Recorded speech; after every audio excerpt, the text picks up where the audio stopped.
Good morning and welcome back to Readings with Kerri Lynn on this Saturday, September 16th. Today I want to share a couple things. One, apologize that there's been a delay in getting this video up this morning.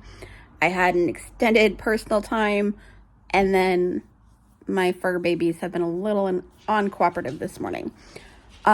It will be the only video that we have today because I will be going into day 2 of a 3-day conference. So yesterday there was a message for the collective. Today there's going to be a message for collective.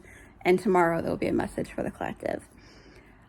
Today's message for the collective actually comes out of cards that came forward this morning when I was doing my extended alone time, personal time, and journaling and work. So the 3 cards that I'm going to share with you are, we have the Six of Scrolls and the Sands of Time. We have this gentleman who, he kind of has one scroll curled up in his hand, and we have 5 other ones kind of sitting behind him. And he's really distracted, and his attention's really on the movement of time in that picture. Then we have the 4 of Keys and clearing the way. And what I want you to notice in this card here is that we have the masculine and feminine represented. We have the golden light being represented. We have a house in the distance representing home. And the obstacle in the way is this large tree, and there's no real way to get around it with the horse and carriage. And you can only imagine how tall this tree is just looking at the picture itself.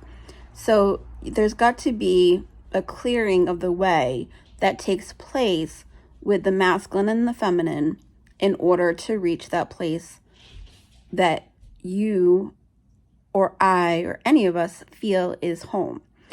And with it being a key card, there's that understanding that the keys are available for us so that we can clear the way, so that we can continue the journey. And then the 3rd card is the King of Scrolls. And in this card, you have the king in his position of power and leadership and knowledge, real kind of standing back, and you see a completion of a cycle taking place. You can see that the scrolls are out, they are available. He's actually got the one scroll kind of up by his heart chakra, and the other ones are very obviously been studied and used and worked with. So really what I want to convey is there is a need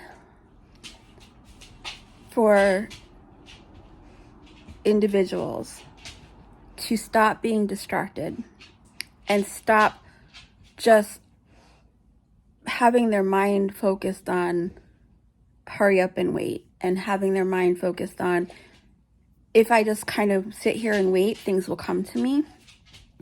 I need you to understand that each moment that we are given needs to be used wisely. Yes, there's a time for rest, and yes, rest is important. However, other moments, other opportunities for moments need to be used studying, pressing into those resources, pulling from the knowledge that's around us. Though that knowledge is actually the keys that will unlock and help us to progress and clear the way. There's also a need within each of us to have a balance within ourselves of the masculine and the feminine energies. By doing such, and by using this formula and using that time wisely, pressing into those resources, unlocking the key, unlocking and clearing the path is going to lead to the completion of that cycle for you. May you have a blessed and wonderfully abundant and beautiful Saturday.